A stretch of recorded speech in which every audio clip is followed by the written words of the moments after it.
वक्रतुंड महाकाय सूर्यकोटी समप्रभ निर्विघ्नं कुरु मे देव सर्व कार्येषु सर्वदा।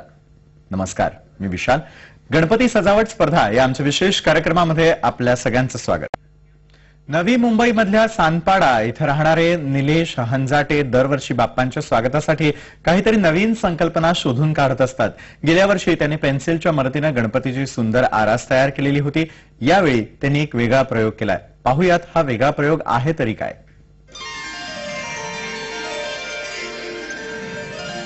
गणनायक तू सुगुणनायक तू गणपती गणपती।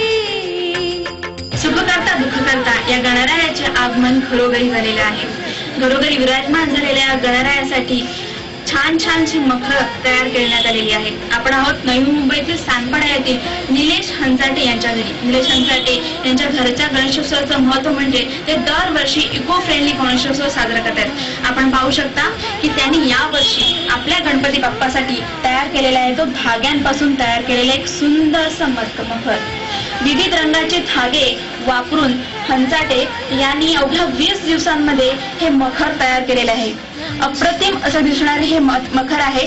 तो मखराचा त्यांनी जो साज केलेला आहे तो तिरुपती बालाजी यांचा जो देखावा त्यांच्यानुसार त्यांनी हा मखराचा देखावा तयार केलेला आहे। आपण बघू शकता की किती रंगांचे धागे यांनी इथे सुरेख अप्रतिमरित्या वापरलेले आहेत। जे धागे पुन्हा वापरता येतील, रिसायकल होऊ शकतील असेच धागे त्यांनी इथे वापरलेले आहेत। या धाग्यांबरोबरच त्यांनी इथे मण्यांचा वापर केलेला आहे, ज्याच्यामुळे मखराला अजूनच शोभा वाढेल। मखरांची शोभा वाढवण्याचं काम या मण्यांनी केलेलं आहे। ते मणी सुद्धा रियूज पुन्हा वापरता येतील असेच आहे, ज्यामुळे मखराला एक वेगळंच सौंदर्य प्राप्त झालेलं आहे। आपण एक बघू शकता की त्यांनी जी फुलं तयार केलेली आहेत गणपती बाप्पासाठी ती सुद्धा धाग्यांनी तयार केलेली आहेत। जणू काही ती खरोखरचीच फुलं आहेत असा भास इथे आपल्याला होतोय।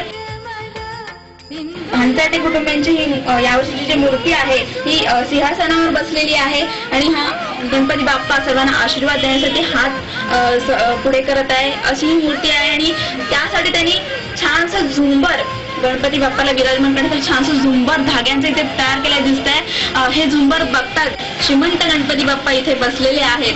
हाच लूक आपल्याला इथे जाणवत आहे। तब्बल 22,500 मीटर धाग्यांचा वापर इथे केलेला आहे आणि अवघ्या 20 दिवसांमध्ये त्यांनी हे तयार केलेलं आहे। आपण त्यांची बातचीत करूया की कशा प्रकारे त्यांनी हे मखर तयार केलेले आहे, कशी संकल्पना सुचली।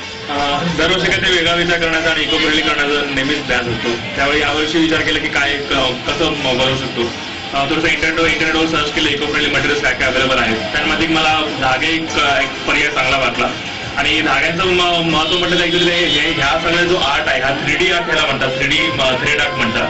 हा फक्त युरोपियन देशांमध्ये प्रचलित आहे आणि मी यामध्ये प्रयत्न केला की गणपतीच्या या काळामध्ये आपली इंडियन भारतीय संस्कृती वापरून आणि वेगवेगळे धागे वापरून ते मी बनवण्याचा प्रयत्न केला।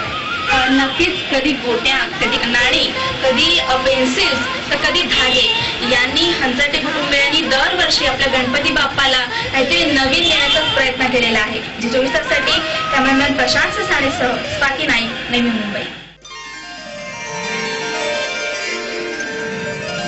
गणनायक तू सुगुणनायक।